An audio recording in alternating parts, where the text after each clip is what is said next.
नमस्कार। मैंने आज सब लोगों से मैंने ये कहा था कि मैं आज कुमाऊनी ढंग के रायते बनाने सिखाऊंगी। तो वो एकदम फ़र्क होता है, जैसे रायते हम लोग बाज़ार में खाते हैं और यहाँ और मैं पहाड़ी कुमाऊनी लोगों के अलावा अगर कहीं खाते हैं तो वो फ़र्क होता है। किंतु आज मेरे को ध्यान है कि एक दो चीज़ें कुछ छूट गई हैं साग में, तो उनको मैं थोड़ा सा कंक्लूड कर लूँ और आप लोग बताइएगा। कल मैंने जर्ग का आपको बताया था ना, तो जर्ग के बारे में कई लोगों ने बताया कि हमने खाया है, हम जानते हैं। वो चौड़ी पत्ती वाली हरी पत्तियाँ होती हैं, जिसकी पकौड़ी भी बनती है और साग भी बनता है काट के। तो और वो थोड़ा सा रेयर है, इसलिए लोगों को लगता है कि मतलब वो नहीं जानते हैं। पर जर्ग, कुछ लोग जर्ग बोलते हैं, कुछ लोग जर्ग बोलते हैं, हमारे यहाँ जर्ग बोला जाता है। तो अब आ जाते हैं आज के एक बहुत ही कुमाऊनी खाना है जो भात के साथ बनता है, सब्जी टपकी जिसे बोलते हैं। तो उसको हमारे कहते हैं कद्दू और टुको साग। मतलब कद्दू के जो जहाँ से कद्दू की बेल आगे को बढ़ती है और दूसरी शाखा शुरू होती है, तो वो हिस्सा जो होता है वो टुक कहलाता है। टुक माने होता है एकदम टिप, जैसे ऊपर का निप उसका। तो वो जो है उसको तोड़ लिया जाता है, जितने अधिक हो सके। खूब सारे मिल जाते हैं और बहुत जल्दी वो गल भी जाता है वैसे। तो उसको फिर अच्छे से धो के, कभी कभी कोई हमारे कहते हैं मुर माने कीड़ा, कीड़ा भी होता है, उसको झटक लो और फिर धो लो। वैसे कीड़े नहीं होते, जैसे उड़ने वाले होते हैं ना, मुर बोलते हैं उनको हमारे गाँव में। और उसको खूब आप काट लीजिए, थोड़ा मोटा भी काटे तो भी चलेगा, क्योंकि तो हमारे यहाँ साग महीनी आमतौर पे काटे जाते हैं या फिर नहीं काटे जाते हैं कुमाऊँ में।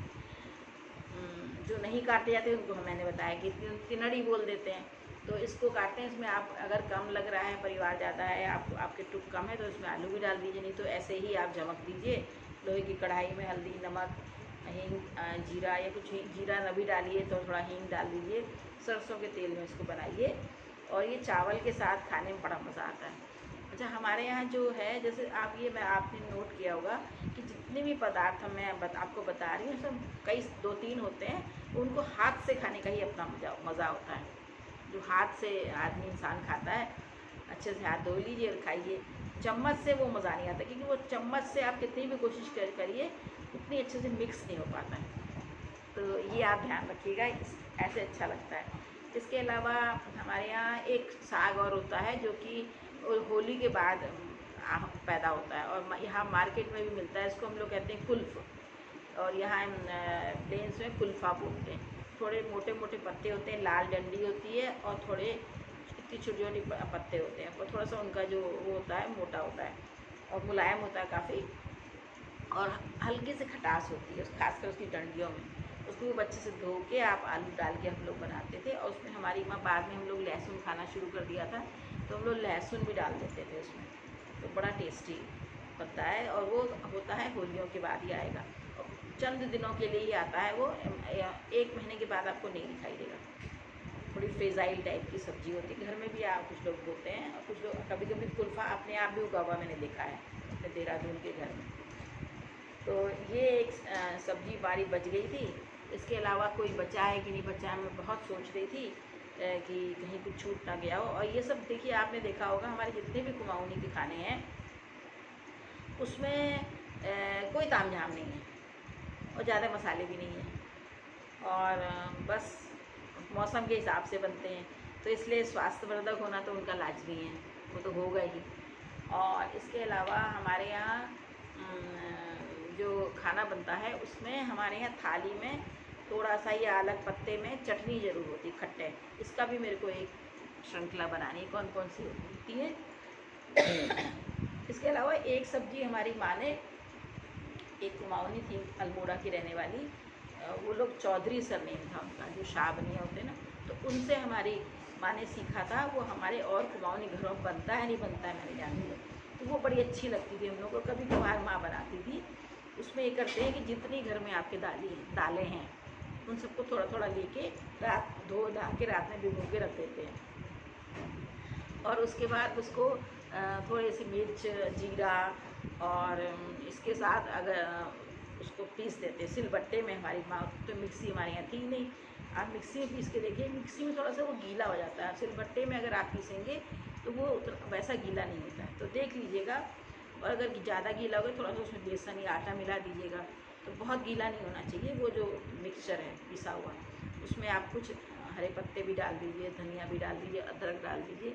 उसके बाद उसको ऐसा करते हैं, नमक डाल दीजिए, हल्दी डाल दीजिए, उसका नमक ज़रूर डालिएगा, अंदर तक आ जाएगा नमक। उसके बाद फिर उसको एक सफ़ेद, हम लोग सफ़ेद ही रखते थे, मलमल का कपड़ा हो या पुराने कॉटन की कोई साड़ी या कोई कुर्ता हो धुला हुआ, अच्छे से धुला, उसमें उसकी पोटली बना देते हैं।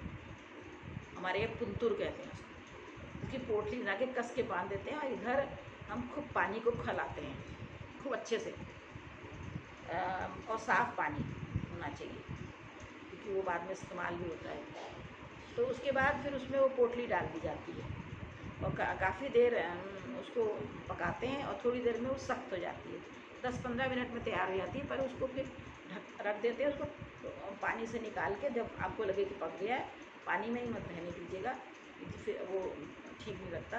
तो उसके बाद फिर उसको अलग, जब ठंडी हो गई तो उसके अपने मनचाहे टुकड़े काट के, ऐसे भी आप थोड़ा सा फ्राई करके एक स्नैक की तरह भी खा सकते हैं, हरी चटनी और सॉस वगैरह के साथ। और नहीं तो आप ऐसा करिए कि उसको, हमारे यहाँ जो बनता था उसका बता रही हूँ मैं, तो उसमें उसको हल्का सा फ्राई करते हैं, या नहीं भी फ्राई करो, आप एक हल्की सी ग्रेवी तैयार कर लो। जैसे बगैर प्याज लहसुन की भी चलेगी, अगर आप लोग प्याज लहसुन की बनाना चाहते हैं वो भी बना सकते हैं। थोड़ा सा दही डाल दिया फेंट के, और फिर वो जो टुकड़े आपने काटे हैं उनको आप उस पकती हुई ग्रेवी में, जो थोड़ा बहुत पक चुकी उसकी कचाई खत्म, डाल दो, गरम मसाला डालो, हरे धनिया डालो, और थोड़ा सा ऊपर से देसी घी का टच करके खुशबू आ जाएगी। सरसों में तेल बनाना, ऊपर से हल्का सा देसी घी डालना है, तो वो पूरा कम घी तेल में अच्छा बन जाता है। और इसको चावल से खाओ, रोटी से खाओ, बड़ी अच्छी लगती है। हमने अपने बचपन में खाई है, और इसलिए मैं आपको बता रही हूँ। इसमें एक तो सारी आपको प्रोटीन वाली चीज़ें मिल जाएंगी, सारी दालें, सब्जियां भी उसमें आप महीन महीन काट के उसके कुंतु में डाल सकते हैं, ना भी डालें पीस के भी डाल सकते हैं। और इसमें कोई ऐसी चीज़ है नहीं, हमारे यहाँ तो बगैर प्याज लहसुन की ऐसी बनती थी। और इसमें बस ये ध्यान रखना पड़ता है कि जैसे आपको 10 बजे खाना है मान लीजिए, तो 9 बजे तक तैयार हो जाए, उसके बाद ढक्कन ला के रख दीजिए, तो उसका रसा जो है ना उसके अंदर तक चला जाता है, तो वो टेस्ट आ जाता है उसमें बहुत अच्छा। और बस तैयार हो गई। इस प्रकार से आज जहाँ तक मेरा ख्याल है, मैं सब्जियों से अब फारिग हो गई हूँ, मतलब मुक्त हो गई हूँ, फारिग माने मुक्त हो गई हूँ। तो थोड़ा सा मेरे बोलचाल में कभी कभी उर्दू का टच आता है, मुझे अच्छी लगती है उर्दू, और हर भाषा अच्छी लगती है मुझे, अपने को आती है। तो थोड़ा लखनऊ का भी प्रभाव है, लखनऊ में रही हूँ मैं, तो मतलब मुक्त जब हो जाएँ उसके बाद फिर आप इसको बना के देखिएगा और बताइएगा ये सब्जियाँ कैसी हैं। और भी बहुत कुछ होगा। मैं इतना जानकार तो हूँ नहीं, आप मुझे बताइएगा और आपके द्वारा मैं सीख लूँगी। तो इस प्रकार से कल मैं निश्चित रूप से, या कल मतलब, या जब भी जो भी अगला वीडियो बनाऊँगी उसमें मैं आपको पहाड़ी कुमाऊनी रायते, पहाड़ी मतलब कुमाऊनी, बिल्कुल फ़र्क होते हैं। आप लोग, जो लोग कुमाऊनी रायते जिन्होंने नहीं खाए हैं, वो जब सुनेंगे देखेंगे इसको तो उनको थोड़ा अजीब लगेगा, किंतु जब बनाएंगे और खाएंगे तो बहुत स्वाद लगेगा। 2 रायते में बेसिकली बताऊंगी, एक तो खीरे का रायता, ककड़ी जिसे बोलते हैं, ककड़ी का रायता, और दूसरा मैं बताऊंगी केले का भी रायता हमारे यहाँ बनता है, क्योंकि केला पहाड़ में होता है। पहाड़ी केले बहुत टेस्टी, छोटे छोटे होते हैं, बहुत अच्छे होते हैं। वैसे आप यहाँ जो केला मिलता है उसका बना सकते हैं। तो कल मैं ये बनाने, कल या मतलब या अगला जो भी वीडियो होगा जब भी बनाऊँगी तो ये बताऊँगी आपको मेरा कि कैसा लग रहा है, और मैं इसको आगे कंटिन्यू करूँ न करूँ, इसका मुझे सुझाव दीजिएगा, और इसमें जो कमियाँ बताइएगा, और अगर हो सके तो इसको लाइक शेयर, और YouTube में जाके लाइक करिए। आप लोग प्रशंसा बहुत करते हैं, YouTube में मुझे लाइक उतनी नहीं मिलती जितनी मेरी प्रशंसा आप लोग करते हैं। कुछ लोग YouTube में भी मैसेज भेजते हैं, उनका मैं आभार मानती हूँ। और दूसरों को बताइए, और क्या कहते हैं उनसे, और हमारा आदान प्रदान जब खाने का बताने का होगा तो और अधिक समृद्ध होंगे हम लोग, इसलिए भी कहती हूँ मैं। और इसके अलावा जिन्होंने अब तक एक बार भी सब्सक्राइब नहीं किया है, कर दीजिए। सिर्फ एक ही बार सब्सक्राइब करना होता है, और शेयर और लाइक तो आप जो वीडियो आपको जैसे लगे उस हिसाब से कर दीजिए। नहीं अच्छा लगे तो डिसलाइक भी कर सकते हैं, मतलब आप देखिए ज़रूर उसको, वटेवर चाहे जो भी हो जाए।